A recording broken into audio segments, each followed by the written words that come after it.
It's 8 in the morning. Okay. Thank you for getting up early for this.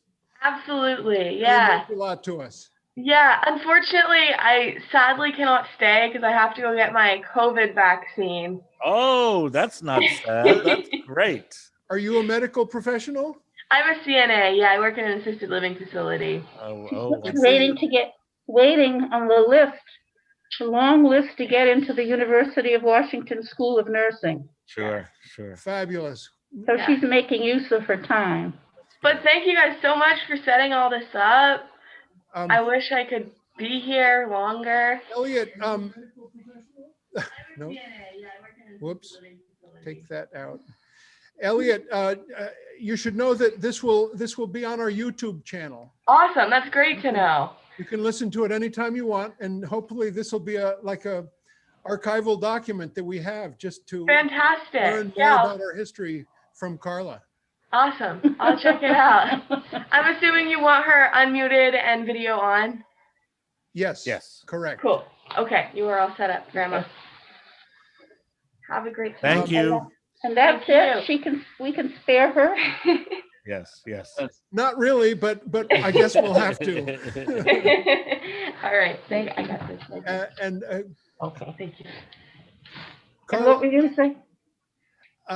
I don't know if in this format you would like to just maybe talk about your dad for a few minutes at some point, or just answer. We can put some questions to you, or. It seems to work better if you give me a few questions to work with, like yesterday or whatever the other day when we were doing it. Okay. Well, maybe we can follow sort of that same line of inquiry, and we'll ask you some things. Okay. This will be really fun, and it's 11 o'clock. And we are broadcasting live now on YouTube as well as the Zoom meeting. So far, 7 participants, but as usual, Community Church straggles in over time, even when we're live. So everybody, a wonderful, warm Sunday welcome to Community Church of Boston. We're going to kick right in with a song. We're so glad to have our former minister, David Olson.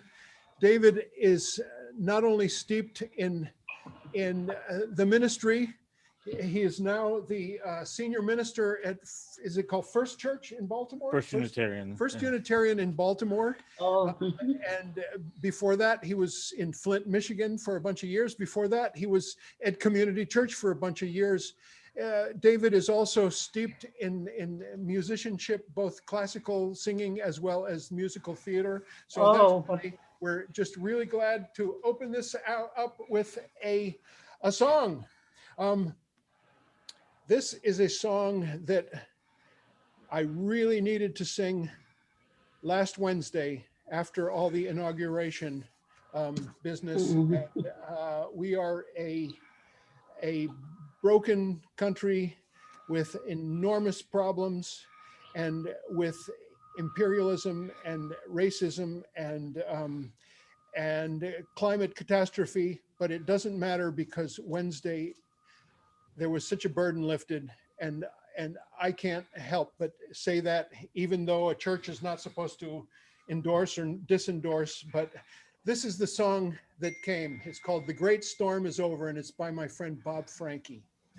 Gene, before you start, can you make me co-host so I can let people in? Oh yes, Charlie, I'm so sorry. Yeah. Charlie we have some people coming in, and I'm looking for Charlie to make him. Everybody, will you give a big round of applause to Charlie Welch, who is our technical guru and technical bottle washer, and also our co-host and knower of all things. He also happens to be president of our board. Okay, so I'm going to stop admitting people and start singing. Go for it. The storm is over. The thunder and lightning gave voice to the night. The little lame child cried aloud in her fright. Hush, little baby, a story I'll tell of a love that's vanquished the powers of hell. Hallelujah, the great storm is over. Lift up your wings and fly. Hallelujah, the great storm is over. Lift up your wings and fly. Sweetness in the air and justice on the wind. Laughter in the house where the mourners have been. The deaf shall have music, the blind have new eyes. The standards of death taken down by surprise. Hallelujah, the great storm is over. Lift up your wings and fly. Hallelujah, the great storm is over. Lift up your wings and fly. Release for the captives, an end to the wars. New streams in the desert, new hope for the poor. The little lame children will dance as they sing and play with the bears in the lions in spring. Hallelujah, the great storm is over. Lift up your wings and fly. Hallelujah, the great storm is over. Lift up your wings and fly.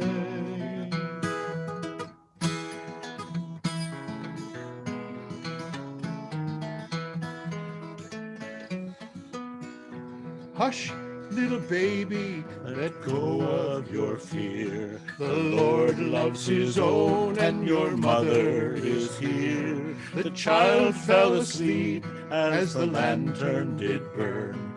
The mother sang on till her bridegroom's return. Hallelujah, the great storm is over. Lift up your wings and fly. Hallelujah, the great storm is over. Lift up your wings and fly. Hallelujah, the great storm is over. Lift up your wings and fly.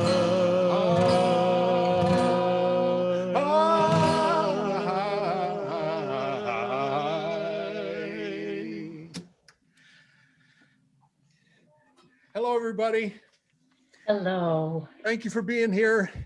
And thank you for this day in which we remember fondly and commemorate our beloved former minister who served for 38 years in this congregation during its most incredible days of success and huge platform and stage. His name was Donald Lothrop, and we are going to light a candle to his memory. Here's the candle. It's a very long, brand new candle that needs a match.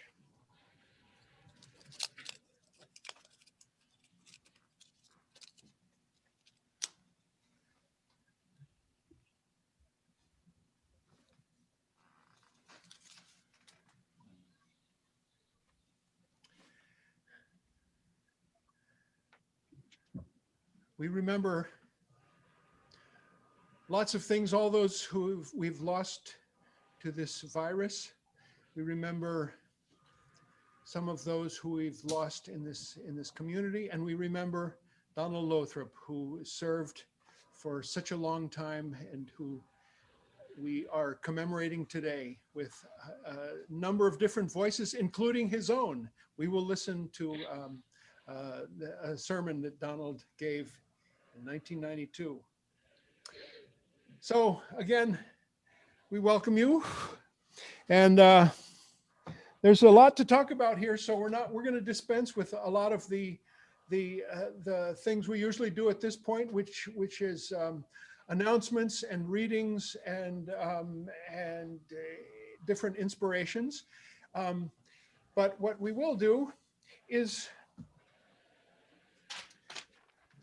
do a short reading, which comes from Clarence Skinner, who was the founder of Community Church of Boston in 1920. Karla, I wonder if you remember Clarence Skinner. Not personally. Of course, I remember he was so revered, Yeah. but by my father and my parents, but I don't remember physically. He was Donald's mentor. Yes. Founder of the church. And here's a really inspiring thing that I love to read at this moment. Out of the world's wide ways we come to this, our house of fellowship and aspiration.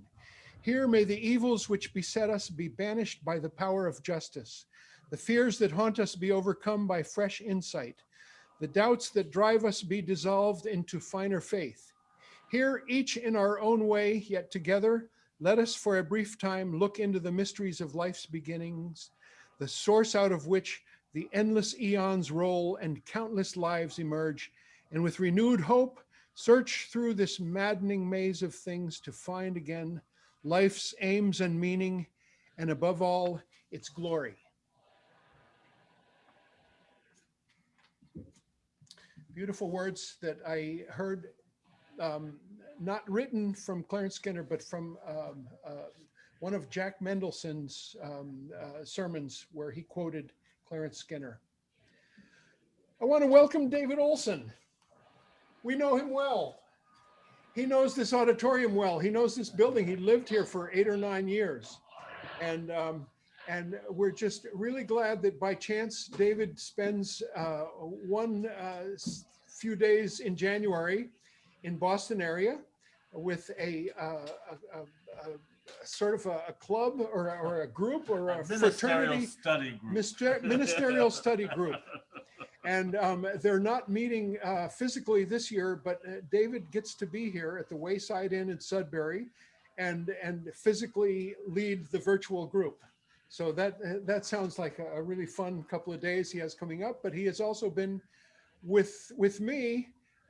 We've had the pleasure of hosting David, and also deep in the archives that are on the 5th floor, looking at Donald Lothrop and his imprint on this building, on this institution. Donald Lothrop was the reason we own this building, and his connections that got it sold to Community Church for next to nothing, if not just a symbolic price, way back in 1946. But I just want to hand it over to David to talk about Lothrop and his memories of Donald. David buried Donald and remembers him well. He was already retired when David came on board, but was still very much active and involved in communication with the church. So thank you, David, for agreeing to be with us on this Sunday. And yeah.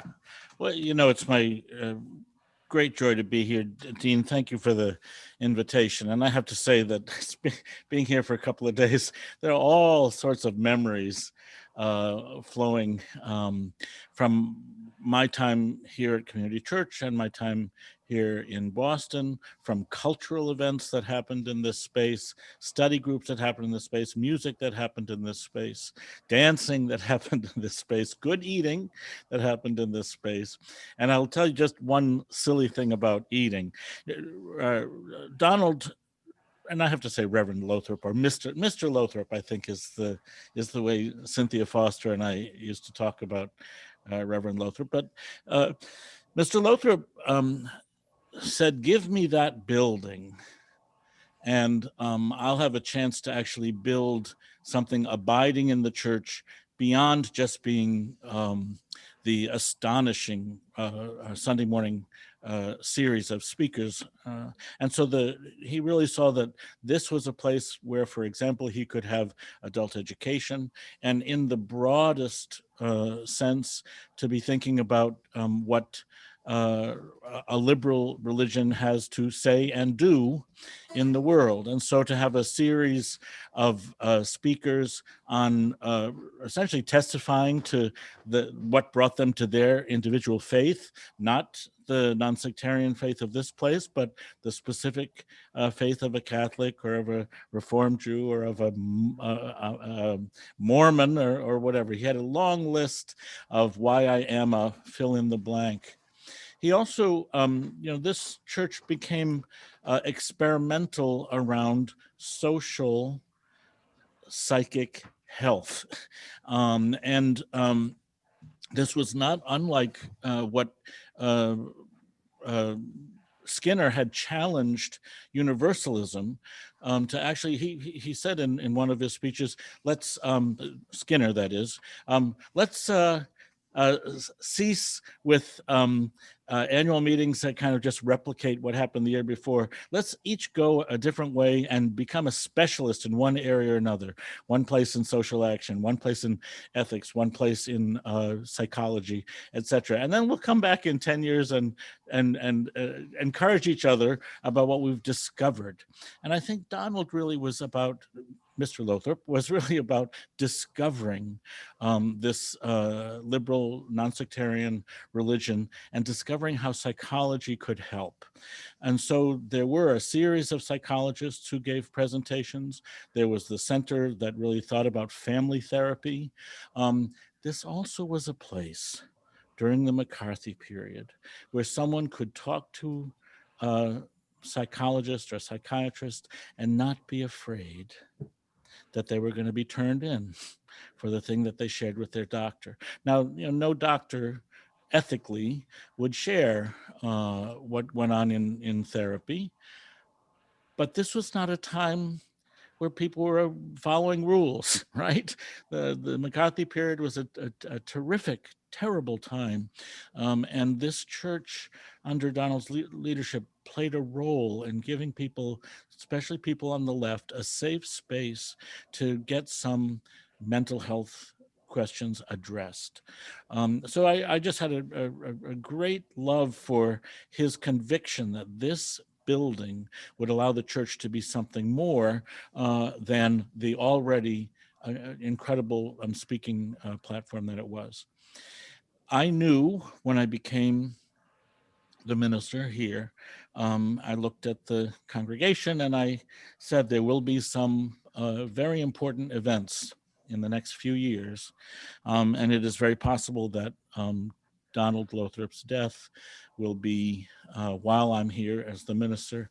And so it was important for me, for example, to be in conversation with his son, John, to hear some of his story, to look through his works. And I'm going to share with you in just a second. I'll take a break and go over to the table and then come back. But I'll share both a series of titles from some of the addresses that he gave, but I'll also share probably the most important statement I've ever heard anyone make about this liberal religious cause. And you'll all get to make fun of me because I will probably not be able to read it without weeping, but that's the way it is. But Donald had this conviction about what democracy could do.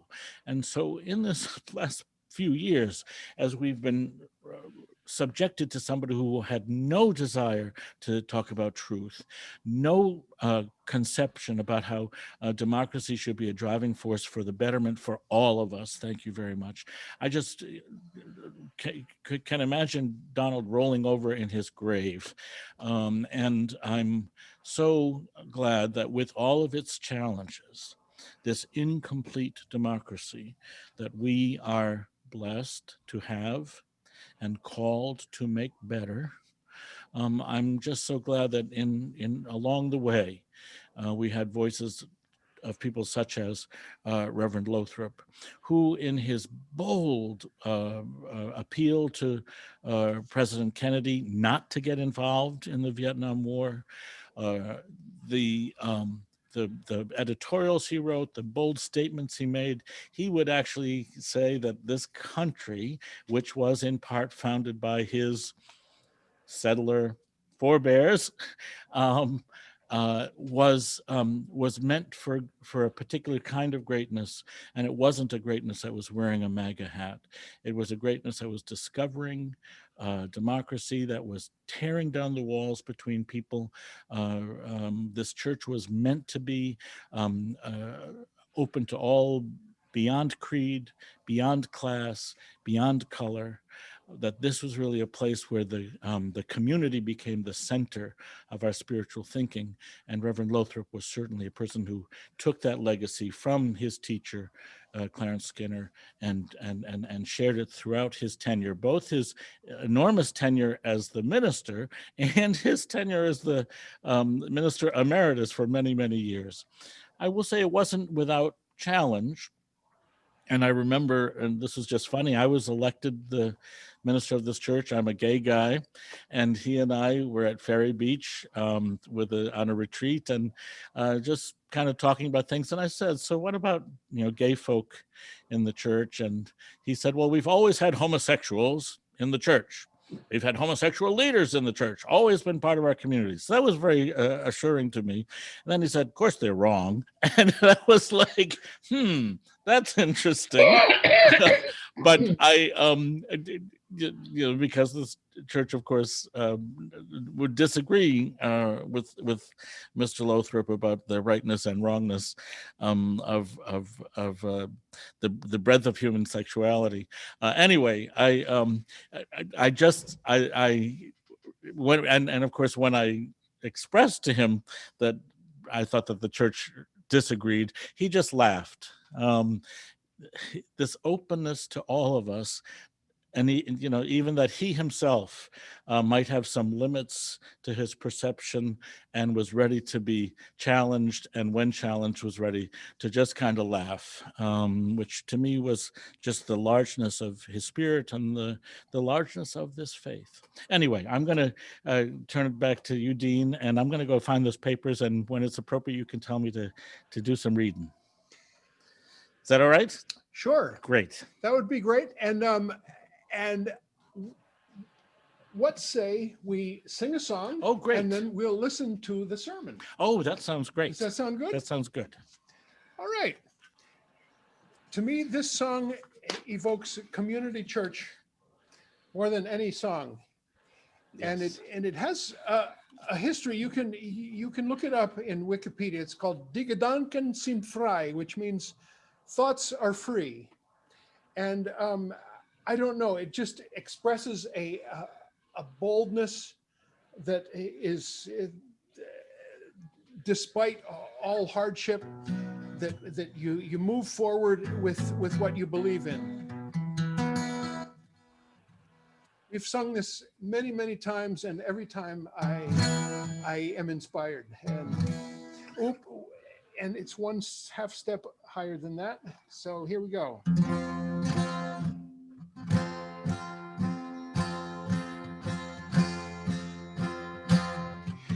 Gedanken. No, wrong key. Yeah. Wrong key. Here it is. Yes, there we are. Die Gedanken sind frei, my thoughts freely flower. Die Gedanken sind frei, my thoughts give me power. No scholar can map them, no hunter can trap them, no one can deny. Die Gedanken sind frei. I think as I please, and this gives me pleasure. My conscience decrees, this right I must treasure. My thoughts will not cater to duke or dictator. No one can deny. Die Gedanken sind frei.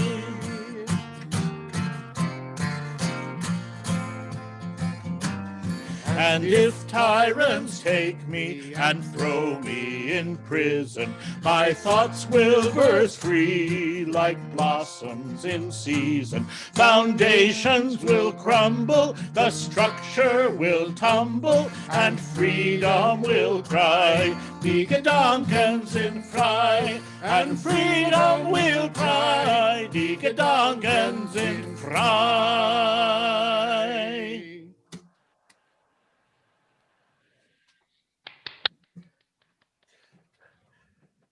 Well, thank you, everybody. We are going to move to this talk, which Donald Lothrop gave in spring 1992. It was right around Easter. And the context is that it was soon after the Soviet Union had come apart and the Berlin Wall had fallen. It was also soon after the Sandinista government had been elected out of office in an election basically rigged by the United States. Let's say it that way for what it is. And Lothrop comes back to his flock, and you hear some of the senior members of the congregation talking to him and remembering Mrs. Lothrop and sending regards, and he has fire in his belly. So let's hear Donald Lothrop, okay? Let me walk to the to the PA system and turn it on.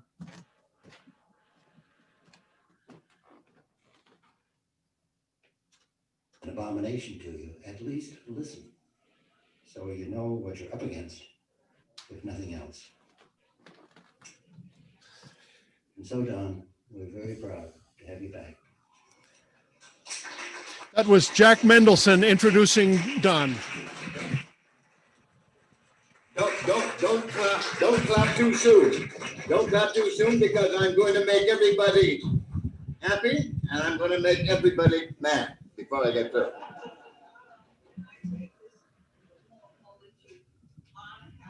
I knew Helen very well. She played a wonderful role here. She's a dear friend, a loving companion, and I just love her dearly, and I miss her here at this particular moment. I'm sorry she can't be with me. She can't do many things. She had 2 successful operations, but it's left her so that she's not able to do much more than exist. Her memory is not good, but she eats and she sleeps. I do the cooking, I do the washing, and I do the dishes, and I have to now do the writing for her. And I'm supposed to do the housework. I can do everything pretty well. The housework, I'm terrible. I'm not a good housekeeper. I'm very dirty. Let me say, thank you very much. Now, Helen was with me. It was, I don't think, was it last year? Maybe she was with me the year before, but 2 years ago. That's right. Anyhow, I thought that was a wonderful eulogy that Jack Mendelson just made, and I hope he's around to give it when it's really due.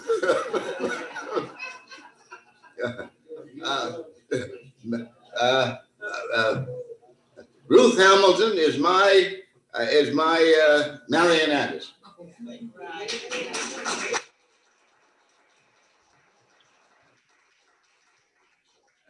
She has never let me down when it came to her voice and articulation.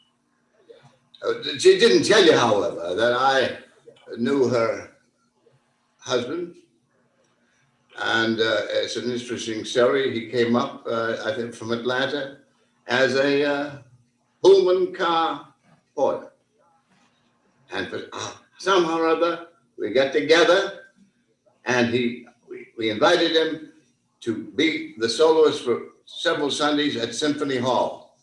That's how far back it goes.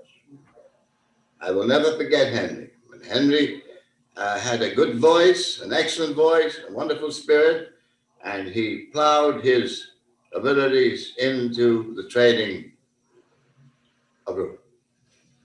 I was present at his funeral service. I remember him very well, and I miss him. Now, one of the disadvantages of being one of the advantages of being my age is I can remember visiting Mr. and Mrs. Wilder, Dottie Wilder's father and mother, you see. Cynthia was here. I might congratulate the church on having such wonderful people. The people who have rescued the church from time to time, Ingeborg Hasseltine has been a godsend to you. You don't know how important she's been, and you owe her a great debt of gratitude. And, I hope even though she's a stubborn Yankee, I hope you listen to her as well as keep your hands open. Very important. I'm glad to be here on this particular occasion. I've always believed in the celebration of holidays. And throughout my ministry, even in such days as Columbus Day, Christmas, Hanukkah, 4th of July, Thanksgiving Day, All Saints Day, All Souls Day, we say at the Old Universalist Church, and Martin Luther King Day. In fact, we had the first one, Martin Luther King at. That's just the tape turning over. Now we're on the other side of the cassette. On at least one occasion. I said how I first met him, and I didn't know it. He's talking it's a about terrible Martin Luther King. So be careful on who knocks on your door. It might be turning away God himself. Ben Mays, president of Morehouse College, was the teacher of Martin Luther King.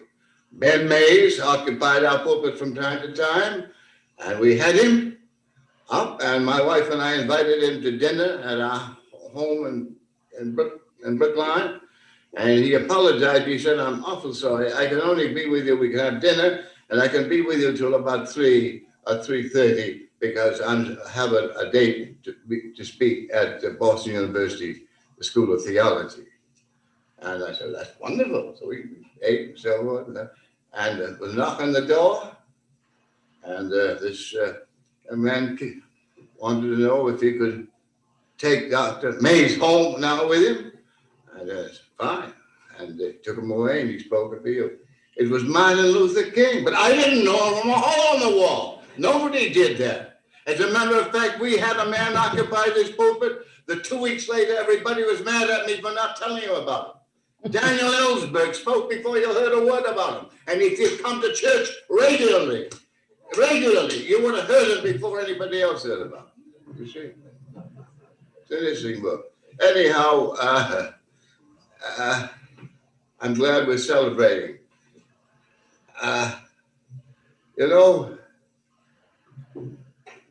some of you know that I have 160 pages of FBI reports on me. They cost me 10 cents a page. I cost $16. And very interesting stuff. If you knew what your money was spent for, collecting it, you'd have a fit. The taxpayers' money was thrown down the drain. One of the sheets was rather interesting. This Lothrop is a mysterious fellow. We don't know exactly where he came from. They didn't go up to the State House and get my birth certificate. I was just a mysterious fellow. But I was trained special theological seminary in Moscow to prepare me to penetrate the American church. Literally, that's right in the sheet. Who invented it? I don't know, but I paid 10 cents to get it.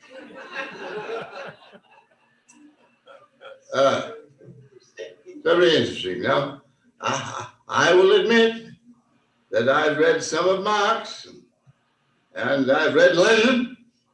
I have read Bukharin, whom Stalin killed, by the way, one of the most brilliant theoreticians of the socialist movement, Nikolai Bukharin. Read him sometime. And I also read books like Karl Kautsky, Foundations of Christianity. If you want to know, it's a mystery, isn't it, how this little Jewish prophet lived for 3 years. You see, was able to leave a legacy Millions and millions of people. How did it happen? Well, of course, the official Christian word is that he was God, and therefore he could crack the whip and the people would come and a big great church would be founded. See, but no, there was a reason why Christianity, the teachings of Jesus, spread in Asia Minor, in Greece, in Italy. Why did it happen? I'm not going to tell you because it's in Karl Olson's book. It's an old book, and he'll give you the answer.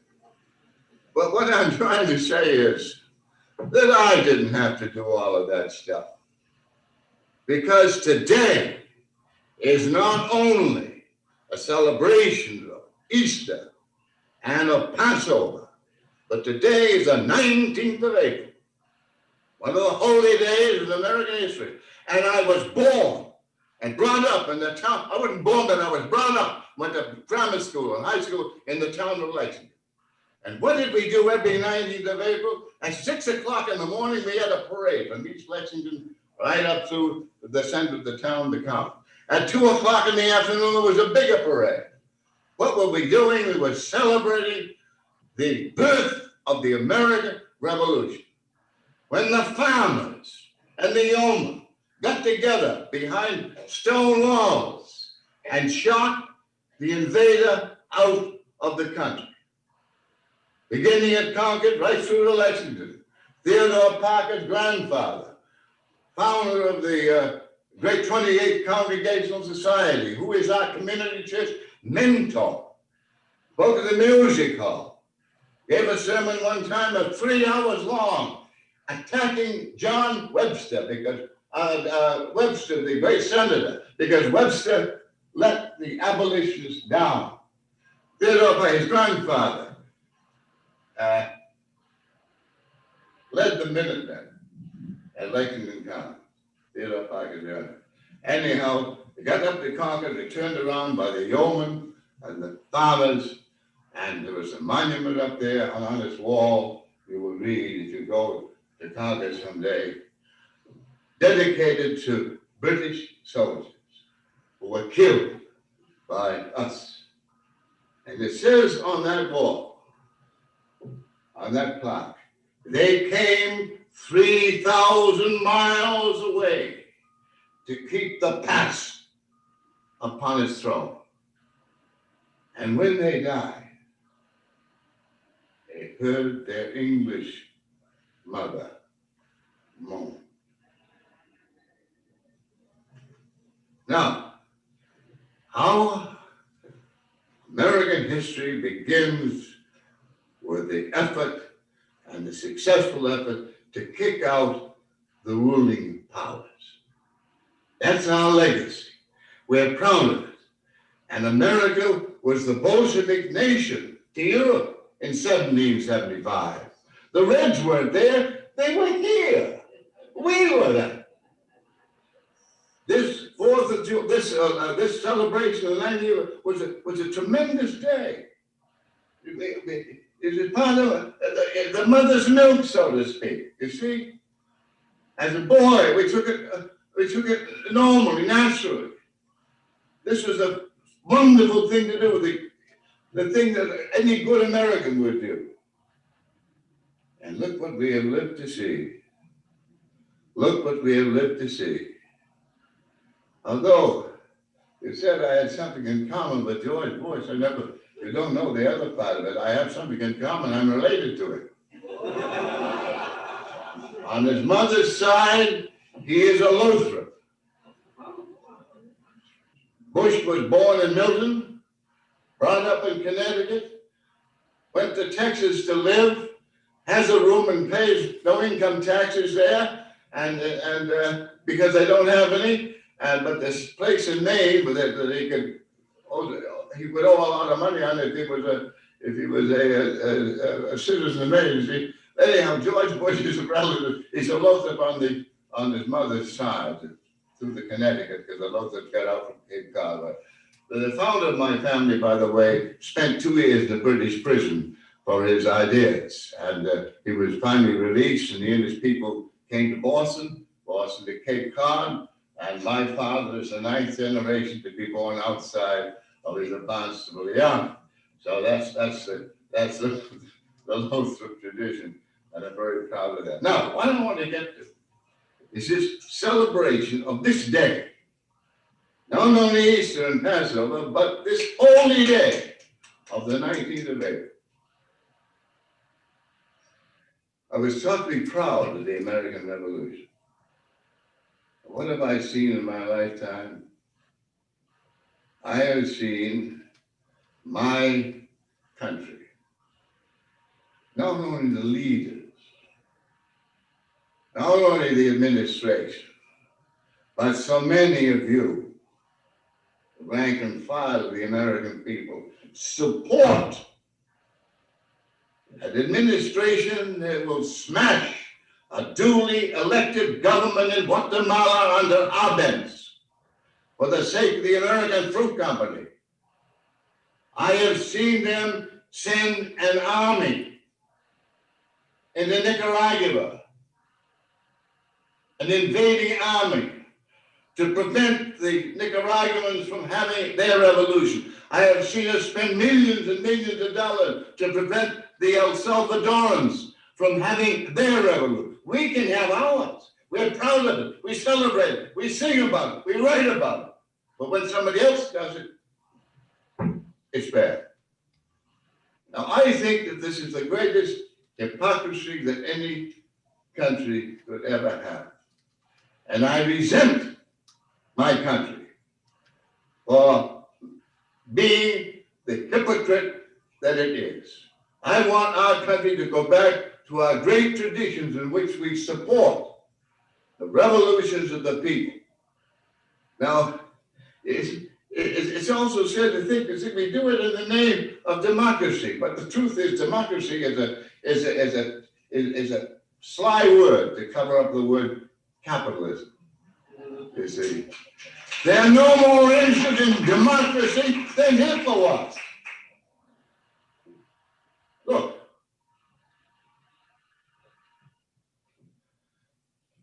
here is a people, the Iranian people. They developed eventually some form of a democracy under a Mossadegh. Mossadegh says, let's have some of this oil for the people of Iran. What happens? The CIA with American minions go in and smash and get rid of Mossadegh, and we put in the Shah. The Shah gives hundreds of millions of dollars of oil money to us so we can send munitions to him. Then we inherit the whirlwind and get Khomeini. We have a duly elected government in Chile under the leadership of Allende. Allende, they call him the Marxist president of Chile. He wasn't really a good Marxist because, first of all, he didn't send the arms around to the workers of Chile. Allende was an honest Democrat. He believed that he could move with the vote to the emancipation of the people and the improvement of their lot. He was the past master of the Grand Masonic Lodge of Chile. Did that make any difference? Off with his head with our money. My money, your money. We paid for his elimination. What did Allende want to do? Just what Mossadegh wanted. He wanted the oil for his people. Allende wanted the copper for the Chilean people. We didn't want that. I'm afraid, friends, we are in a bad way. We have a country that has decided, well, I won't mention that yet. You see, we live in a time when there are great tragedies. The worst tragedy of all is this ethnic war that goes on. People against people killing each other. Serbs and Croats and Armenians and Azerbaijanis. This is a terrible and tragic thing. And there's another thing that has made many of my socialist friends sad, namely the apparent demise of socialism. After all, we had the Scotsman, the Koenig, and Britain just defeated the other day. Therefore, the Mitterrand of France didn't do very well, and there's have a sort of a decline in the socialist movement. Before I get through, I want to make it clear what I'm talking about. Socialism, as most of you know, is the social ownership of the means of production. Capitalism is the private ownership of the means of production. It's not a philosophy. I'll get to that later. It's a system of economic organization. And there have been various peoples that wanted to try it, to see whether it worked. Good God, they knew that capitalism had some difficulty with it. What's one of the difficulties? There's an inner contradiction in capitalism.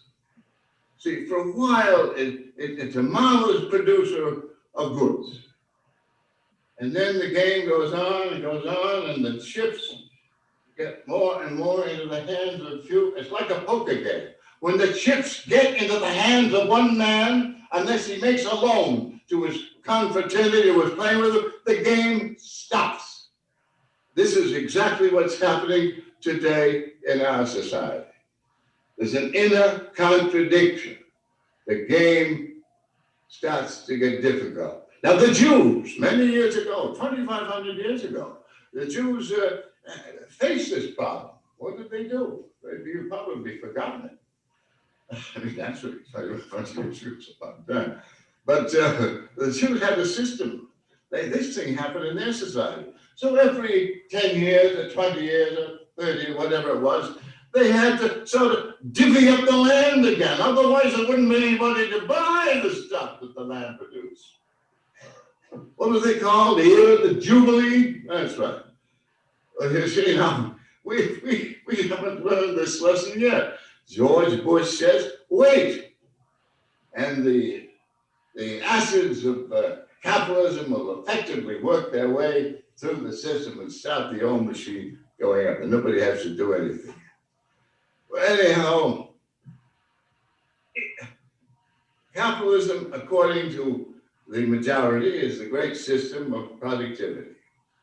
And socialism, even though I have pointed out its inner contradiction, is doomed to failure. There's something about it that's causing it to decline, as witnessed in England, and et cetera, et cetera, et cetera. But you see, a person who comes to that conclusion has not learned his history. There was a Bolshevik revolution. What happened? The United States of America sent 2 American armies to the Soviet Union to smash the revolution. We forget that. We had American boys in Murmansk giving up their lives to prevent the communists from taking over, the workers and peasants from taking over. We had a special expeditionary force in Siberia. Read about it. America's Siberian Adventure by General Graves, the commander of the expedition. You read all about it. He was one of those generals that told the truth. The marvelous book. Get it and you see what happened. In other words, when socialism rears its head, instead of saying to us, our mentors and superiors saying that it's a decrepit system, it can't work, it's inherently against human nature, et cetera, et cetera, et cetera, it can't work. Instead of waiting to see it fall, none of them have waited to see it fall. They have taken extra pains to see to it that it shall be smashed. Who was Hitler? Hitler was an employee of the corporate interests of Germany to smash the communist movement in Europe. and up to a point had our support. And before he killed the Jews, he killed the communists. You forget that. Then the socialists, and the Jews, and the Protestants, and anybody was right. But it began that way. And for a long while, there were American interests that supported him because his job was to turn east and do the job that the American Expeditionary Force could not do. But Hitler, for some reason, made a few mistakes and turned the other way. And so Stalin outwitted him. I'm no defender of Stalin. I can assure you of that. Stalin's leadership caused millions and millions of deaths. You know what he did? You know, he had a beautiful Russian Air Force right out there along the periphery of his country to defend the country. He was told that Hitler was going to attack, and he thought it was a plot to get him involved in breaking up the Nazi Soviet pact. He was paranoid.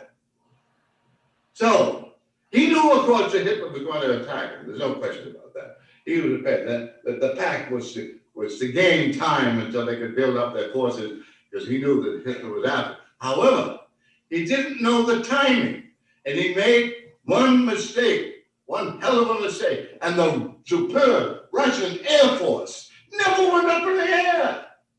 It was destroyed on the ground. So I'm not going to hold a candle for Stalin, but let me say that the business of smashing Russia is the business of smashing socialism.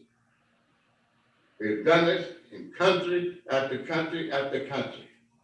If the thing is so bad, let it fall like a ripe, rotten fruit to the ground. You don't have to smash it, it'll smash itself. Nobody, they're not taking any chances of that. Here just yesterday, announcement that any boat that goes to Cuba cannot land in an American port. We're still fighting the socialism of Cuba. Now, nobody knows how to make socialism work too well. You see, I've given you what it's for and so on, but nobody knows. It's an experiment. You have to try this and try that. There has to be on the edges. There has to be freedom. There has to be some free enterprise. We don't know this. We have to work at it. But we can't have to let somebody try it to find out and watch it.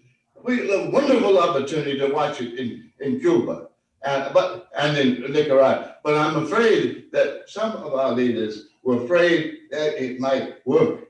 Therefore, they weren't taking any chances. Smash it before it gets a chance to be an exemplar. This is the situation that we face. Now, having said that, I'm going to say something else about the foolish leadership of the Communist Party of the USSR. But it's nothing against them in particular. Everybody is guilty. If you read your Marx, and he talks about Thermidor. After a while, things get kind of bad. Jefferson told us we would get bad. And he said, every 20 years, you should have a little revolution. Well, the communists in Russia got fat jobs. They saw that their kids went to the schools when maybe some of the peasants didn't. They took advantage of that, and the thing kind of decayed. You cannot run a socialist society without democracy. And the greatest mistake that the leadership of the Communist Party of the USSR made was when it smashed Dubček in Czechoslovakia. Because I can assure you, the Czechs, both left, right, and center, were genuine socialists, but they wanted it within the purview of a democratic society, but it was smashed. So what we are getting today in the USSR is a payoff for their mistakes. Because we, as I said, we helped it along the way. But look at the example they've had. Here we go into Vietnam. 500,000 men, 50 or 60,000 killed, billions of dollars to prevent a society from developing its own revolution and its own unity, interfering with the Civil War, and put this country back, in a sense, behind the eight ball. It hasn't been much since. And so the Bolsheviks over there, they see us do that, and they don't learn a damn thing from it. What do? They do it in Afghanistan. If you want to know the destruction of communist leadership in the USSR, examine the Afghanistan situation, if you will. You see, you can't do it. Morality knows no peoples. Nobody can escape from it. Red, black, white, Jew or Gentile, it doesn't make any difference. There were certain fundamental lessons to learn. Everybody has to learn it. There's no safe way to getting what you got going on at the time. Which brings me now to my final point, which is going to make some people mad. You see, you cannot have any kind of an ordered society by destroying religion. The Bolsheviks made a terrible mistake in trying to smash the Russian churches. Now, as far as separation of church is concerned, I believe in that, of course. I don't believe in subsidies for the church. I believe in our American system, separation of church and state. But the communist leaders have tried to destroy religion in the Russian people. Now, you see, it's a terrible mistake. Socialism has something to do with religion. What did Marx know about religion? What did Karl Marx know about religion? You remember that famous phrase? Religion, the opiate of the people?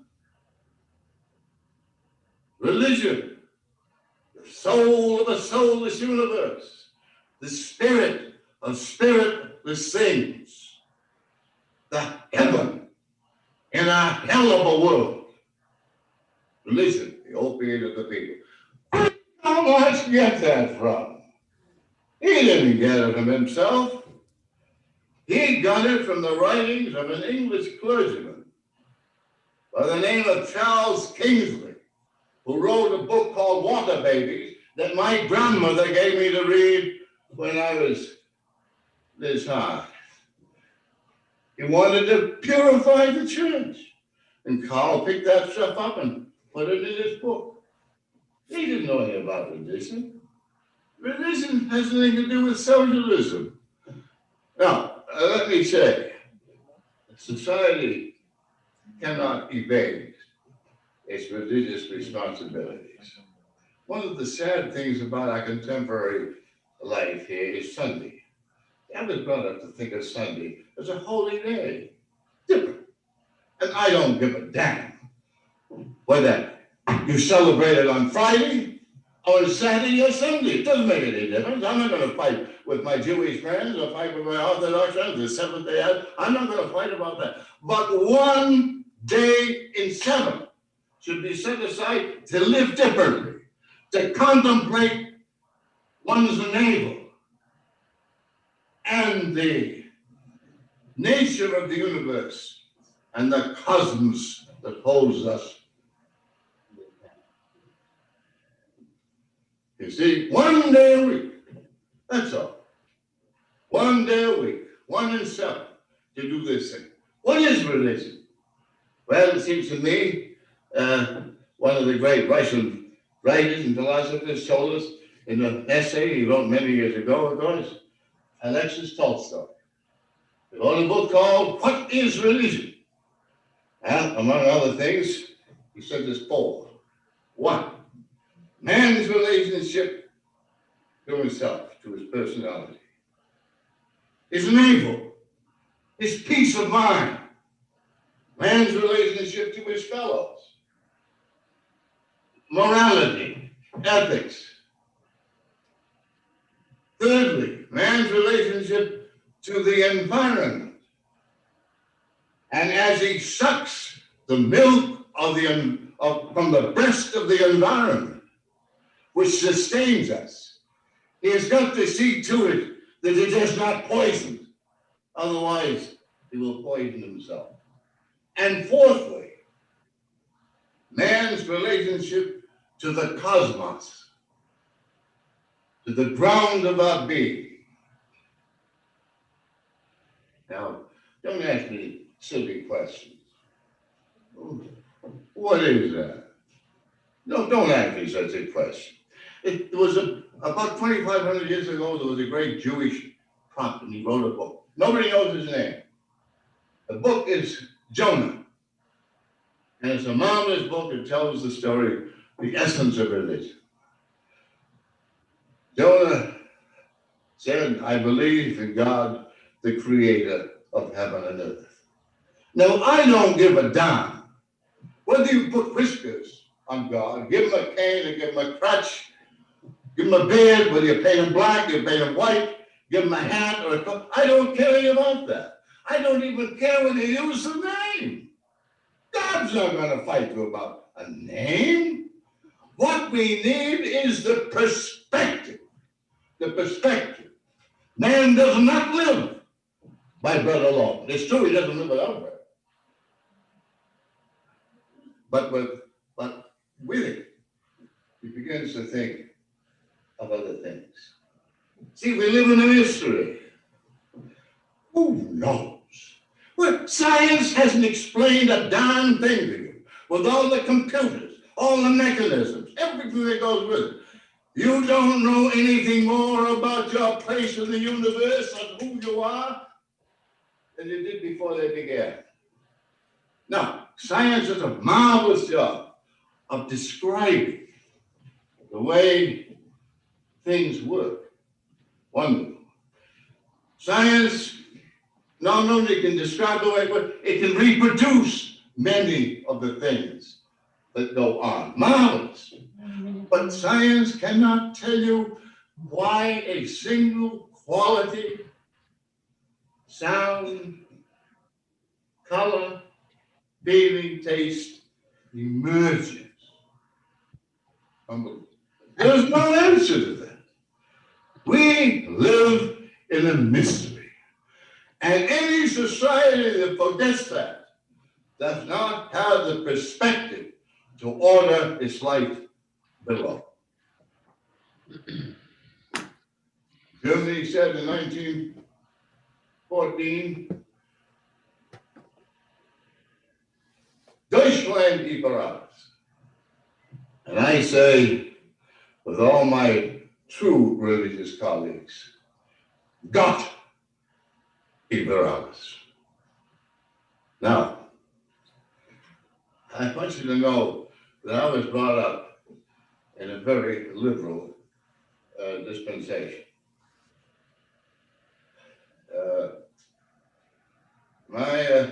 I'm the sixth generation universalist. My great-great-grandfather and his brother-in-law were among the founders of the Universalist Church in Hyannis, Mass. in 1829. Captain John Lothrop and Alexander Baxter, Mariah Baxter's brother, was my great-great-grandmother. He gave the land of the church. He's now the Federated Church. You see it down there. The cemetery in back, some of my people are buried there in back. And in the bylaws of that church, 1829, it states that no one shall be debarred from membership by virtue of his theological belief. Do you think the community church is so new? See, we have liberals around. Now, see, real religion doesn't have anything to do with hocus pocus and that sort of thing. It doesn't. It doesn't have anything to do with that. And you get over that childish stuff. Get over it. It won't do any good. You got to get down to basics. And remember that a system of economics is not a philosophy.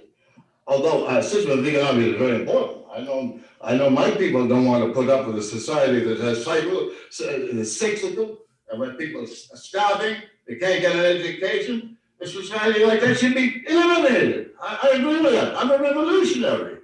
But by God, I am not going to have that economic system as a substitute for my sense of dignity and being as a child of this creation. And anyone who loses that will not be any good in building a new society. The people who have done it have had some kind of conception. Man does not live by bread alone. You got to walk down several streets at the same time, or you won't walk down any. As my friend Scott Nearing said, keep the faith, be of good cheer.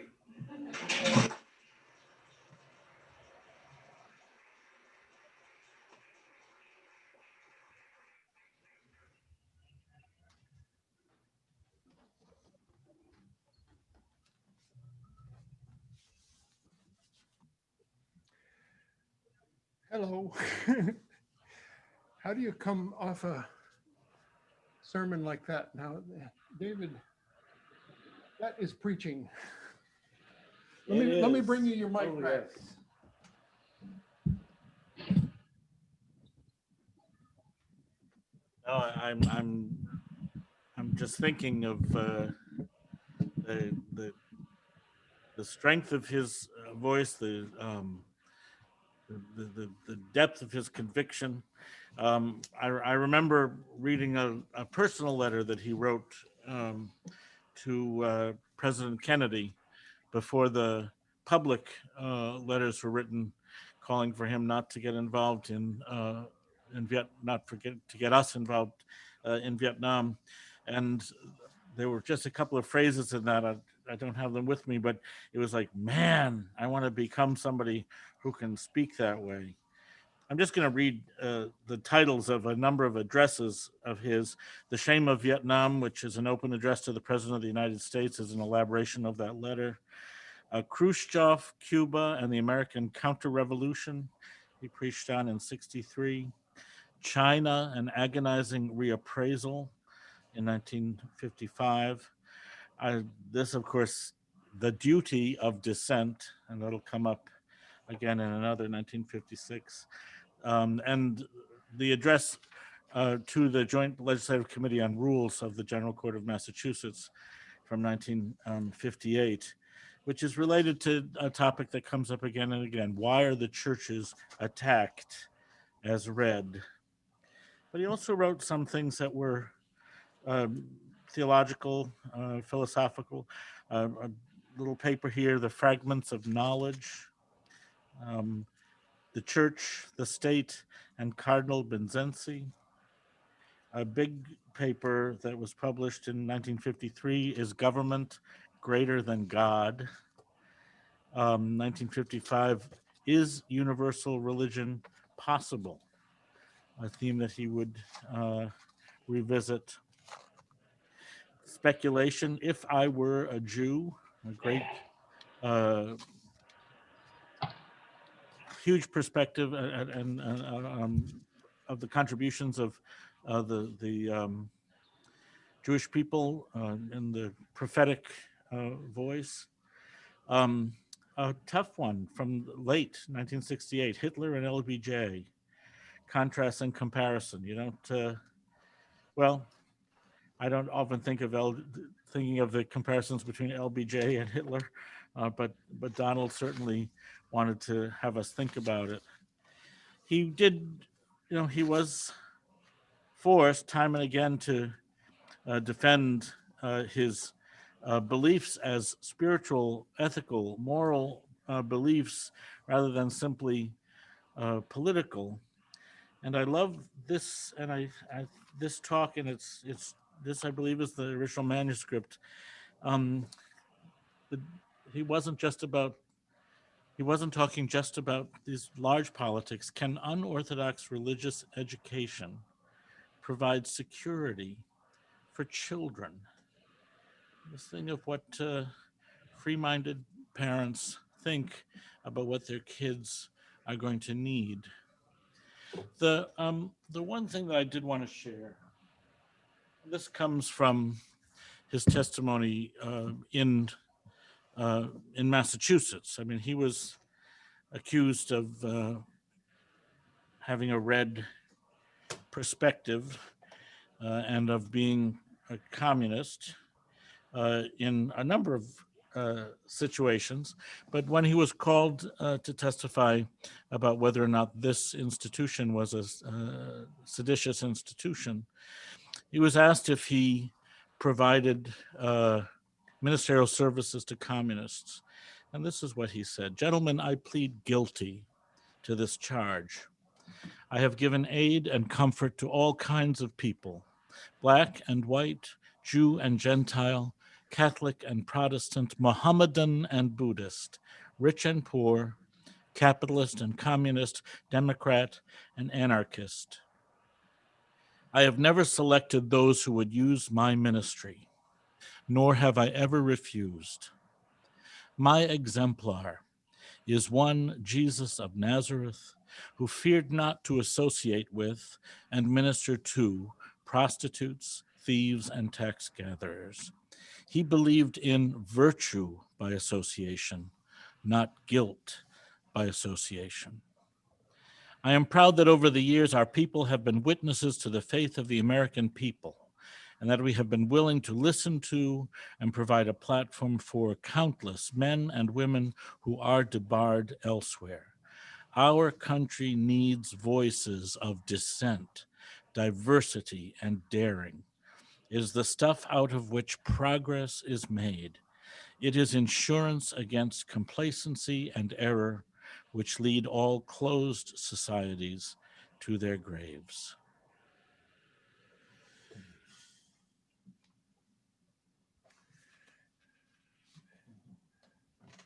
David, thank you. Thank you. Before we sing another song, I would like to bring in Karla Lothrop, Donald's daughter. Karla, I just want to ask you, how does that make you feel to hear that sermon, to hear the power of Donald's words? Well, I have mixed feelings. Yeah. And I'm reminded of what an orator he was, and all the passion he exhibits for his beliefs, and those are very impressive. I listened to that sermon just now, like, I've heard it as if I'd heard it a lot of times. Because although I haven't heard that particular sermon, I've heard a lot of the parts of it many times. And, it makes me realize, besides a father, I can see what a great leader he was. And, that impresses me. I guess that's about all I can say. The power of words is just overwhelming, and you don't hear preaching like that. At least I don't. Maybe it's because I don't know. It's just so impressive, and I want to ask you: was his? This was near. He was. This is a picture that we found of very few images of Donald Lothrop in our archives, but this might have been when he gave that talk. I don't know. We have a few. I want to show you. I want to see if you can see this. Yes. Is that your mother? Yes. Helen? I can't. Yes, that's my mother. I can't. That's my mom. In the back it says 1978. So, and it says leaving Woonsocket on the back. And besides that, we have very few photographs. There's one I couldn't find that's a young, handsome debonair in a beautifully attired suit, but I wasn't able to find it to show you folks. There are very few photographs, but there is certainly a written record. And David and I, in the last Friday, I guess it was, compiled all of those sermons, and they're the ones that David just read from. And there's no question that as a 100th anniversary offering to the world, we could compile those documents into a wonderful book. It would be a very beautiful compilation, and I'm going to seriously look into doing that, given the technology of this day, the way you can take typewritten words and digitize them and make them editable and searchable. All this stuff makes it not a very difficult task. So I'm looking forward to doing that. Great, great. I'm wondering, Karla, if you remember some of the people that he references in the talk, like, for example, the Wilder sisters, also known as Cynthia Foster, one of them, who we knew very, very well. In fact, she was the salt of the earth of Community Church. Right, I remember the name. I don't envision a person that was a long time ago, but I remember the name. Many times the names still linger. And just one more thing, I wonder if you might tell us a little bit about that, the background to that one address that David read from, where he addressed the joint session of the State House legislature on American activities. After community. years of being investigated and questioned, and several members of the congregation interrogated about their affiliations, and he gave that just riveting address. And we, by the way, can get folks a copy of that address, anyone who wants it. And it just so happens that a couple months after that, the committee was disbanded. So I think that words really mattered, and that's just such a powerful thing. But I wonder if you might talk to us a little bit about those absolutely must have been difficult years for your family and for you and your siblings. Well, they were difficult times. It was particularly hard on my mother. I don't know. I can't speak for all of my siblings, but I have two. They're both deceased. But we lived in Brookline, as I told you, which had a rather sizable Jewish community, and which is why my father chose that for us to live in. And so I was quite, what's the word I want to use? I can only think of upholstered. I was quite sheltered in some ways through those times, because there was so much support among my parents, among my friends whose parents were supportive of my father and supportive of that way of thinking. And so I just kind of skimmed along on the surface of all that tragedy. I could see how marked my mother was, but I myself and my siblings, it was like a lot of light shining on us, but it was positive light, and so we weren't as damaged as you might think we would be. And my father carefully chose Brookline for us to live in, as I told you, because it could have been any of a number of communities around Boston, but he chose Brookline, and partly because of his Jewish community. It wasn't a huge Jewish community, but there was a sizable one, and many of its leaders were among the Jewish community. So that cushioned that whole experience for us, because there was a lot of understanding about what a mensch my father was, and reflected well on all of them. What a mensch. What a mensch. Here. Is that ever true? Mm-hmm. Yeah, I going to a reunion many years after high school, and someone was, I remember your dad. He was such a mensch. Yeah.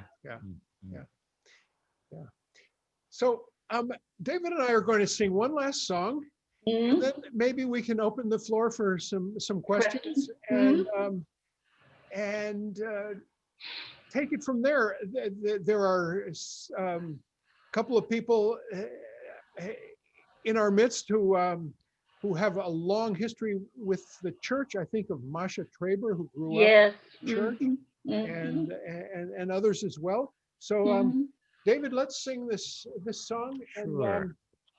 And this is when we also grab this very large collection basket. Oh, yes. That, I happen to have picked up for next to nothing at a thrift store, but it's a beautiful basket, and it's just saying, please fill me with good stuff, green pieces of paper, and with checks that have big numbers on them. I just mentioned that because we rely on you to keep going. Charlie will put the address, the church's address, and also website. You can go on our website and contribute either through PayPal or credit card, or send a check to Community Church of Boston. And I'm sorry that I had to put my hat in hand. We are hat in hand, but if you saw the archives of Community Church and knew how much harder in the old days this congregation had to work to raise money compared to now, we would be ashamed. Anyway, we have a song written by another friend of Community Church. We just heard from her a few weeks ago. Her name is Pat Humphreys. And this is a song for the ages. I love this song and have been singing it a lot lately, and we'll record it sometime soon. This is called Swimming to the Other Side.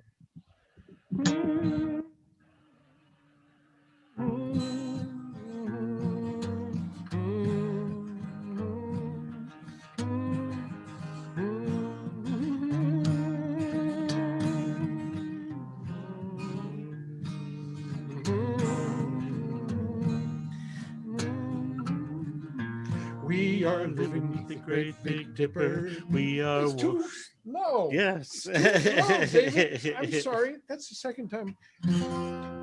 There we are. Maybe even higher than that. Sorry about that. This is a better place. We can have this cut off before we broadcast this, right? Yes, we will edit that out. No. Live. We are living beneath the great Big Dipper. We are washed by the very same rain. We are swimming in the stream together, some in power and some in pain. We can worship this ground we walk on, cherishing the beings that we live beside. Loving spirits will live forever. We're all swimming to the other side. I am alone and I am searching, hungering for answers in my time. I am balanced at the brink of wisdom. I'm impatient to receive a sign. I move forward with my senses open. Imperfection would be my crime. Loving spirits will live forever. We're all swimming to the other side.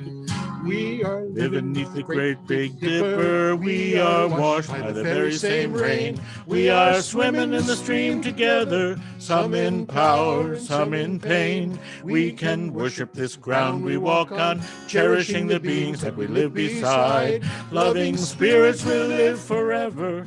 We're all swimming to the other side. On this journey through thoughts and feelings, minding intuition, my head and heart, I am gathering the tools together. I am preparing to do my part. All of those who come before me band together and be my guide. In humility I will listen. We're all swimming to the other side. We are living beneath the great Big Dipper. We are washed by the very same rain. We are swimming in the stream together, some in power and some in pain. We can worship this ground we walk on, cherishing the beings that we live beside. Loving spirits will live forever. We're all swimming to the other side.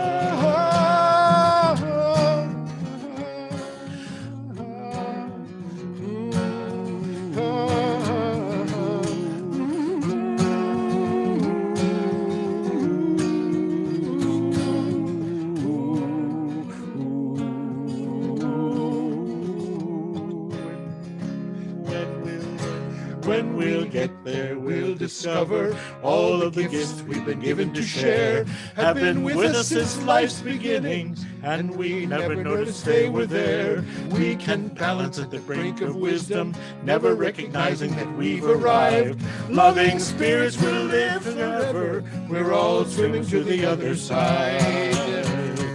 We are living beneath the great Big Dipper. We are washed by the very same rain. We are swimming in the stream together, some in power and some in pain. We can worship this ground we walk on, cherishing the beings that we live beside. Loving spirits will live forever. We're all swimming to the other side. Loving spirits will live forever. We're all swimming to the other side.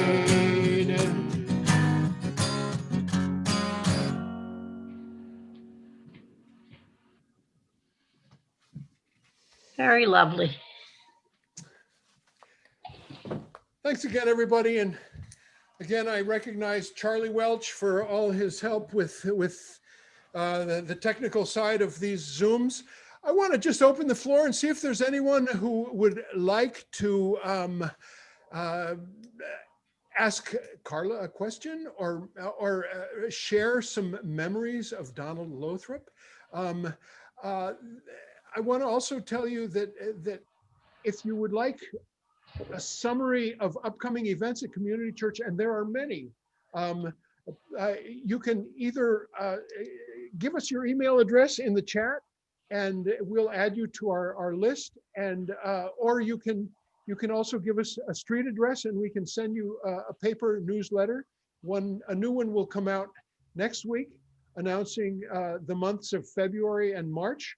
We have both Sunday events as well as some weekday events. The one that comes to mind is a showing of Abby Martin's film that's called Gaza Fights for Freedom.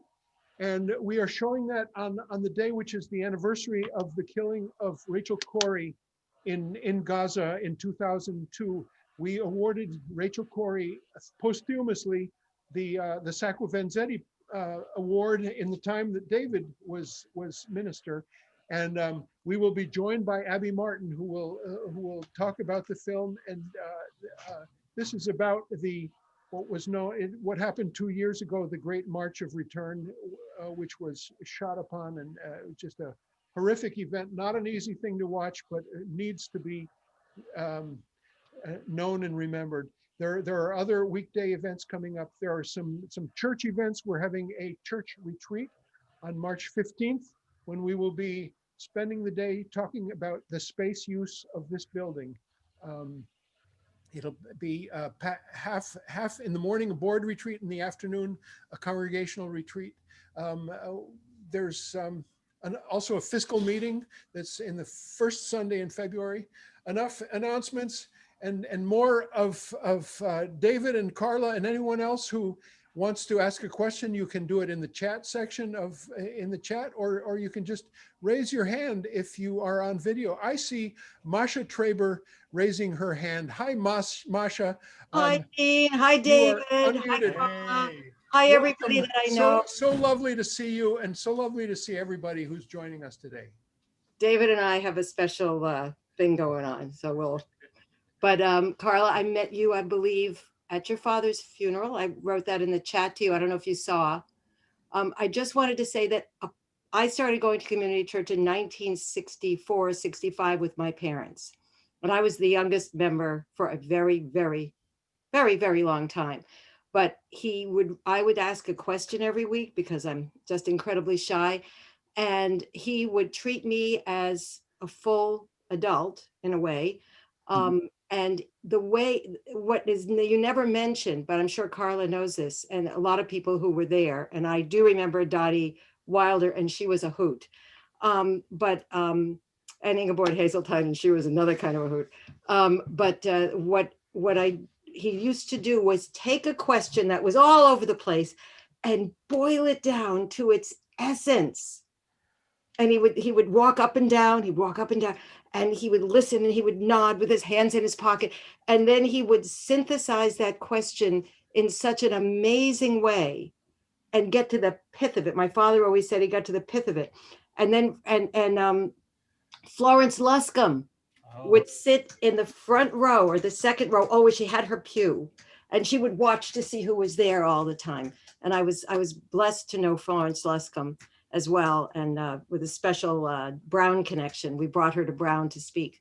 And he was just fantastic at doing that. But I was so imbued with community church. And as most of you know, I was raised Jewish, and I belong to a Reformed Jewish congregation now that David has sung with in our choir. But when I went to college, I went to Reverend Lothrop, and I said to him, if you could hang on, because he'd already had a junior minister at that point, an assistant minister to take over from him, but he didn't give up for a while.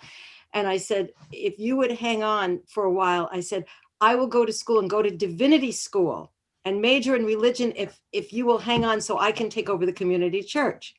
But this was 1970 and 71, and women in the clergy was like not done. And so he said, don't bother. Huh. Yeah, he said, don't bother. He totally discouraged me from doing that. Totally discouraged me. And I did not major in religion, and I went into another profession that also had a lot of talking in it. But, I remember that very vividly. And then he hung on because I was a disciple of his associate, because I had the high school group at community church at that time. And it was just a wonderful place to be. And I was so glad that I grew up there. And we brought our children back there. But geography became destiny, and we live in Lexington, and we still have the parade, and we still have the reenactment and the whole thing. And I know that poem by heart. They came 3,000 miles and died to keep the past upon its throne. Unheard beyond the ocean's tide, their English mother made her moan. So, I'm trying to carry that on. And when I have tourists, I give them more the Donald Lothrop view of the revolution than the regular one. And it is through Donald Lothrop. And he told me he was the last person, when he was a boy in Lexington, they still had horse-drawn deliveries. And he thinks he might have been the last horse-drawn delivery. I can't remember, it was grocery. Carla, do you know? Is Carla still there? Do you know what it was? Anyway, it was like the last horse-drawn delivery in Lexington. And I always think of that. I know he told me the street that he lives on. And whenever I go by that street, I think of it.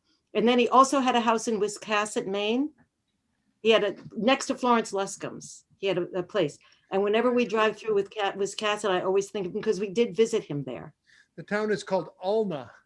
In Maine? In Maine, yeah. ALNA.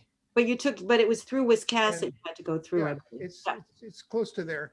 Yeah. And it's still in the family. His granddaughter, Caresha, who is John's daughter, John Lothrop's daughter, still lives in that house with her family.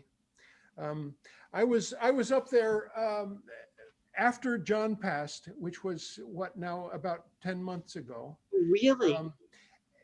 And I met with Michaela, who is John's wife, Donald's daughter-in-law, and she handed me 4 boxes of Donald Lothrop paraphernalia, framed this and that, and some books and some correspondence to add to our archives.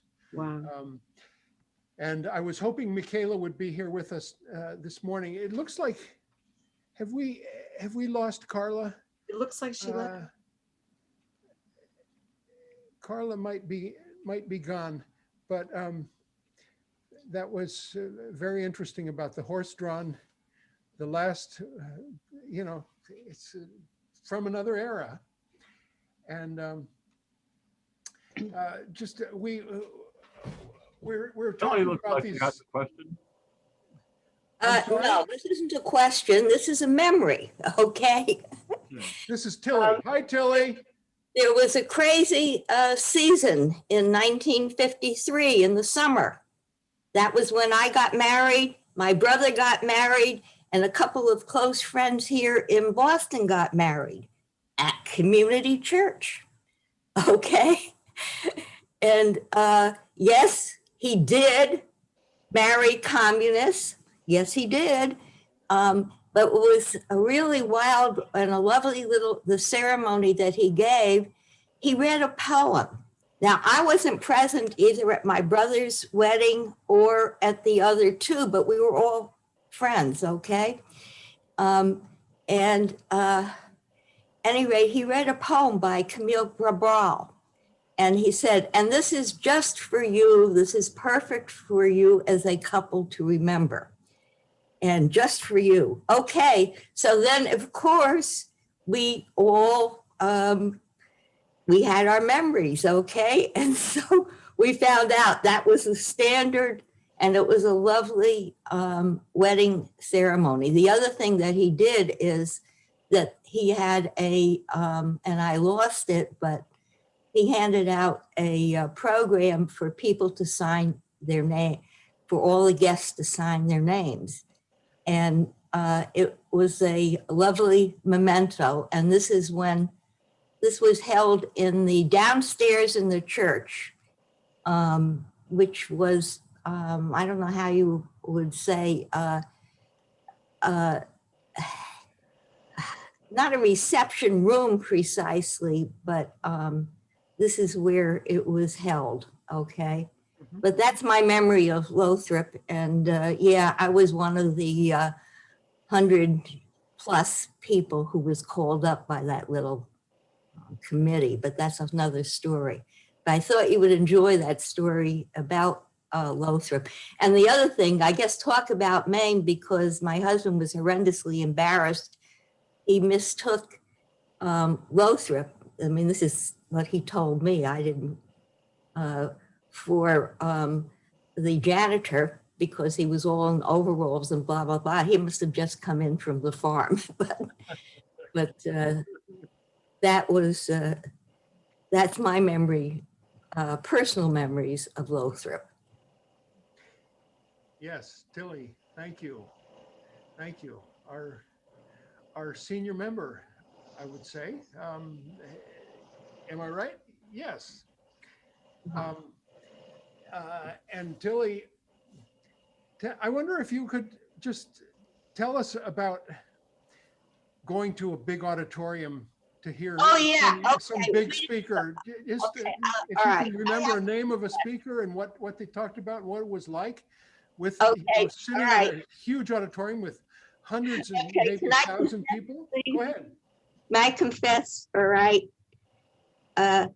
Okay, we really weren't church-going people. Okay. However, a couple of years later, we did go to a service, and that was held in the Dorothy Quincy Suite. Okay, and it was Du Bois. Yes. And so that was a major, you know, so my major memories of community church are getting married and hearing Du Bois. And great, you know, and yes, Lothrop did, you know, all kinds of people on the left, whatever. But I just have one other piece is Hey, I was enjoying hearing David here today singing, because this is what I remember him about. And I remember the, I call him American musical theater voice. And I remember him at Little Flags Theater. So that's another memory. You know, thank you, Tilly. I'm just as you bring up Du Bois, and I'm one of the things that Clarence Skinner argued, and I think Donald carried it forward, Mr. Lothrop carried it forward, was that that not one person, that the what a church needs to address in the 20th century was so diverse and complex that no one person could really minister to a community, that there needed to be a faculty of ministry that was expert in a number of fields. And so while Mr. Lothrop invited many, many, many people, there also were some people that he invited again and again and again. And so, Dr. Du Bois, in one of his biographies, talks about annually being invited to Community Church of Boston, and it being a very important part of his public ministry, if you will, as a public intellectual. And there are a number of others, and I would love to hear from some of you who you think some of your favorites were. Certainly, Donald himself in the sermon we just heard mentioned Scott Nearing as a friend, and Scott and Helen were who spoke at the church many times. I wonder if other people can think of some of those people who were like the faculty of ministers that spoke regularly at the church. One that you might not remember, just because it's kind of a niche character in some ways, was Herbert Gazorch, who was a refugee from Nazi Germany, had been a leader of the Baptist youth movement in Germany, which was very anti-Hitler, and who became a professor of ethics at Andover Newton Theological School, where I happened to go to school. He was not there when I was. He was long dead, but I believe we actually have a tape of Herbert Gazorch in our files, and Mr. Lothrop said to me that when he heard that I was going to Andover Newton, he brought up the name Gazorch and saying that was one of his favorite ethicists to speak. Anyway, I wonder if anybody has any memories of that.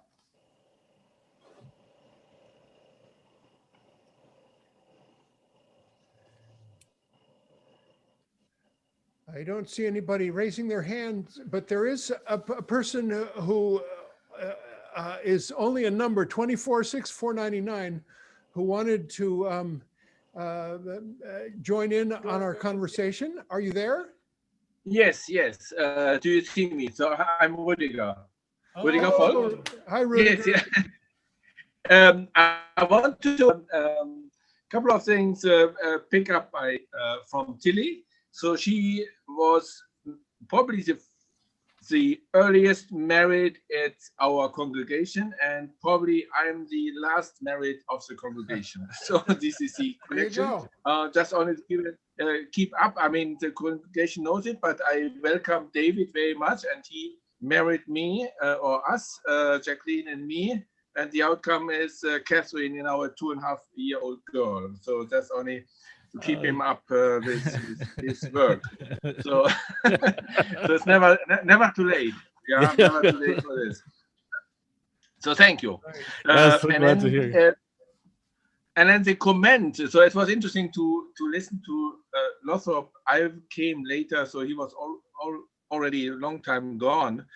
What wonders me is one thing which disturbs me in many congregations, and that's a universal complaint, not so much this community church. Community church is really unique to have a speaker program, but I'm puzzled always with how can one person give 50 sermons per year. So I can give maybe have 4 ideas, and that's it. So, and I feel myself as creative and ideaful and so on, but not more than 4, so which I can sell. And then the other thing is also in his sermon, I was put back when I came from Germany and saw the left organization, leftist or liberal, you say, a liberal organization here in the United States. They're so much concerned about foreign countries, and he's switching countries here and there, back and forward. There's not a quite red line in his talk, which I say in no numbers at all. I mean, he makes statements without numbers. So nowadays, it should be more critical seen, I think. It looks powerful, but if there's no numbers, then we are kind of in Milky Ways in his sermons. So that's, I would say, as a time statement, yes, absolutely valuable and marvelous. But as an information, since we are an information age, not much to learn or to. One interesting question which I have maybe for the guest, but I think we lost her, is some ideas of documentation. And is there any Lothrop house to visit, or how does the family deal with this? Also, probably we lost the family members of the guest. So that would be my question. How do they document his life? And now I'm offline. The documentation, thank you. The documentation is in the archives of the Community Church of Boston. And thank you, Rudiger, and greetings to you and your family in where are you now? Northborough, I believe. In the archives are boxes and boxes of Lothrop's correspondence over the course of maybe 30 years. There are also, there's specific correspondence just to book speakers that are in a separate category, where it's back and forth about securing a date for this speaker and that speaker. You know, there's letters between him and Martin Luther King, between him and Ralph Bunche, the secretary, the UN representative, U.S. representative to the United Nations. It just goes on and on. There's a lot there. And there's also another whole separate category, which is of press clippings, both of announcements and previews of upcoming speakers, as well as reviews of speakers and newspaper articles about Lothrop and about the community church, about different ways that they were part of the news. You know, I think of, let's say, Lothrop speaking out against Father Coughlin in the time before the Second World War. You know, seriously anti-Semitic, rabble-rousing priest radio personality, kind of akin to Rush Limbaugh or Alex Jones today. I think of a forum where Lothrop, it was a candidates forum, and the two speakers were candidates for senator, and one was James Michael Curley, and the other one was Leverett Saltonstall, and they had I'm not remembering exactly the date, or they had an enormous debate sponsored by Community Church of Boston. One of them walked off. And I can't remember which one it was.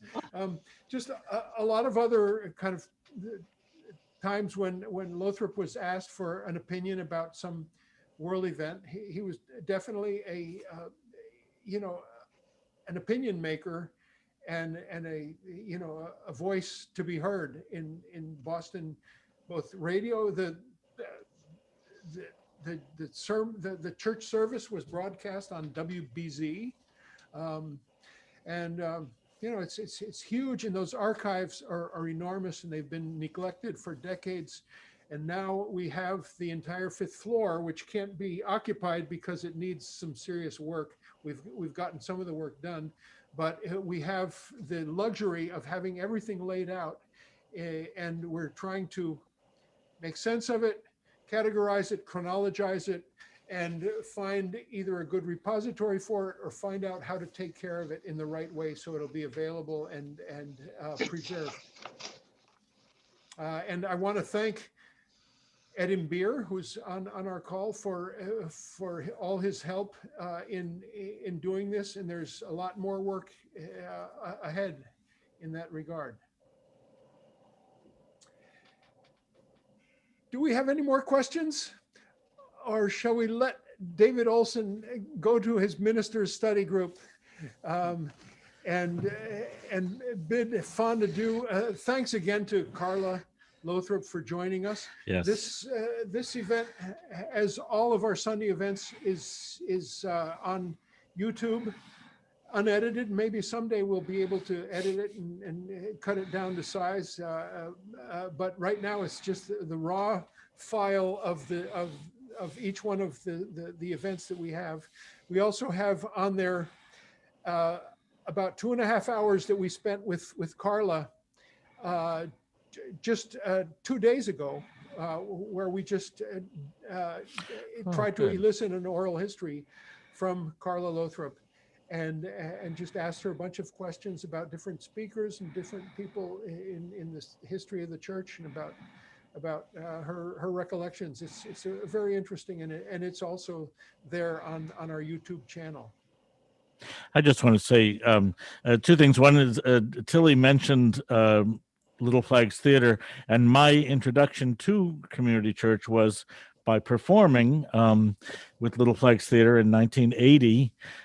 We did when Bill Alberts was the minister, we were at Morse Auditorium, and we did a preview of the play that became Windfall, about unemployment and some workers who were offered unemployed workers a chance to make a lot of money by dumping toxic chemicals, and so it was very timely, and Bill really wanted to have it before community church, and it was a great joy to begin a relationship with this congregation at that point. I do want to say thank you to Dean for the invitation for today, and for all of the support and all of the leadership of the church, and serving on the board and serving in many capacities, both the staff and volunteers who keep this place together. It's a grand vision, has a great history, 100 years, 100 important years, I think, within the social history of this city and this country, within the special role in Unitarian Universalism. It's a great joy to be invited back, and I want to say thank you for the work that all of you are doing, and encourage you to keep on keeping on. Thank you, David. Yeah, David, I'd like to have her ask a question. David Rothhauser, talk to David Olson. Oh, wow, yes. Hi, how are you? I knew Donald Lothrop. He was one of the first people I interviewed when I was doing research on the Sacco Vanzetti case, and eventually produced a film about it, and just recently completed a novel that I'd been writing for many years. But the question I have is this. And I couldn't understand very much of the speech that he was giving, because I have a very bad sound system here. But I was wondering his position on the separation of church and state. Could you explain that to me, David, or even Dean, what Donald's position was on the separation of church and state?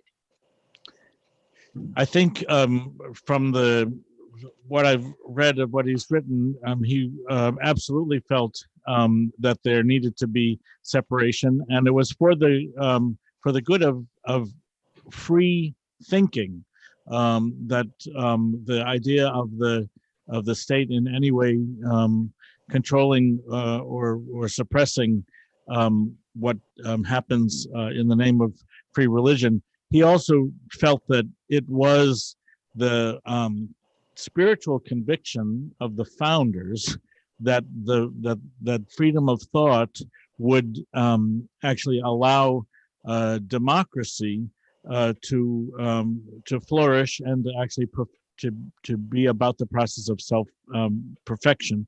So I think separation of church and state was very important to him. In the times that he actually called the issuing of subpoenas for people to be called to testify around un-American activities, etc. He called that the exercise of the police state, or the police function of the state, and he absolutely granted that a government could use that police power, but he felt that it would be an aberration that were that police power intended or used to or to attempt to actually control the free exercise of thought and the free expression of thought and the free exercise of religion. I don't know that I can speak any more than that, but those are some of the things that I grabbed in my readings of the past couple of days. Yeah, and related to that, I just have a second question here. It's actually your opinion. Why do you think government officials, federal government officials, invoke the name of God forever when there is a separation of church and state? Yeah, I will say that I struggle with this. Even in it was so funny listening to the inauguration, and of course John Roberts does the oath of office for the president, and then kind of looks at him and says, "So help you God," and he says, "So help me God," and it's like those words are not in the oath. I mean, they may have been uttered, and from my point of view, I don't need no. If I wanted to add a little "So help me God" at the end of my thing, I could do that very well all by myself without the quizzical prompting of the Chief Justice. I don't know if you saw the article in the New York Times, which was asking for David Brooks' opinion piece after the January 6th insurrection, just asking evangelical Christianity to figure out what the heck it had to do. And of course, it wasn't Brooks' opinion, but it was evangelical leaders that he interviewed who said, how is it possible that in the name of religion, folk could actually support such a reprobate figure in the White House. I asked the question, how is it that evangelical Christianity in 1980 made the decision not to go with the authentic Baptist Sunday school teaching Jimmy Carter, but to turn on him and to go with Ronald Reagan, who had no religious identifier, but there was a different agenda, and to me it was the agenda of white supremacy. It was the agenda of status quo ante. It was the agenda of putting down the revolutionary thinking, or the free thinking in our country that would really question a number of our institutions, and instead was in favor of this very retrograde conservative view about how things ought to be. Anyway, I have a real problem with the invocation of God, and I'm a person who does congregation-based, faith-based organizing, and my role in that is to ask people not to frivolously call on the peculiarities of sectarian religion, but to try to get to the kind of thing that Donald says, the ground of our being. And so I'm ready to say, John O'Brien and I used to have a little tussle around this, and he said, when I called myself an atheist, which I did, he said, how can you be so sure? We really need to be agnostics, and either agnostics who say, I don't know, or I can't know about the existence of God. Anyway, it's a great question. I can only speak by conjecture and express my own opinion. Thank you, Dave. Thank you. Wonderful. And I would add what I think, which is that my mother says, I believe, and if you don't believe, and then a lot of horrible stuff will come down on you. And I would say that not only do I not know or do I not believe, but it's just not a question that is important to me, because you know why? Because life is too wow to be obsessed with unimportant stuff. Karla Lothrop is calling me right now, so I want to say, Karla, hello. Oh, hello. I'm so sorry, Dean. I don't know what happened. Suddenly my whole screen and everything shut down. Hey, that's okay, but we're still on with mostly everybody. We're about to conclude. So this is my chance to thank you, Karla, so much for joining us. And I hope this is the beginning of more conversation and more memories. And we will definitely be in touch with you, and we will let you know what more comes out of our search of the archives. And I also want to invite anybody in your family who wants to come by and look at this enormous body of correspondence and of memorabilia around Donald Lothrop, that we're here and we're at your service. Okay, and Dean, you talked about sending people a flyer program or something. So send me one. I absolutely will great. do that. Okay. If you will email me your street address, we will. Oh, okay. We will send you some memorabilia and the program for this service. Very good. Okay. Okay, Karla. Everybody applaud virtually to Karla. Woohoo! Thank you so much Thank for you, joining thank us, you. and greetings to all of you. Thank you, and I'm so sorry. I just dropped off the face of the earth. Hey, It happens. Okay, no problem. I'll be in touch. Bye, Karla. Bye-bye. Okay. And with that, we say, we're going to keep on walking forward. Keep on walking forward. Keep on walking forward. Never turning back. Never turning back. Thank you, Lenny, for joining us. Thank you, Alan Clemens, for joining us. Barry Warner, Masha Traber, of course, Dorothy, Alvin Foster, Jose Aleman. Thank you all for being with us. Jim Casteris. All right. Yes. And I got a quick thought. Oh, a quick thought. I Go ahead, lost Jim. I lost the program, and it sounds like Karla lost it too. Very technical thing. We should discuss it, but I'm curious if others lost it. I lost it for over a half hour. I finally got back on. Well, I'll ask Charlie. If you want to see the half hour that you lost, you can see it on the YouTube channel. I wrote that down. It'll definitely be up there. We got lots of technical kinks to work out, and we will continue trying to make a better program with more elegance and more grace and style and more great music, and that's our goal. Was there somebody else who wanted to say one last thing? Let's see.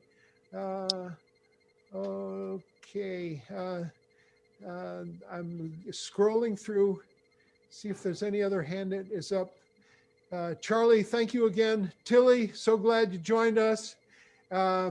Jim and Kevin Devine and Jose Aleman and Rudiger, of course. And you all take care.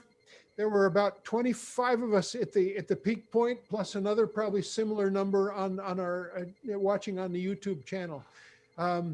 Meeting is over.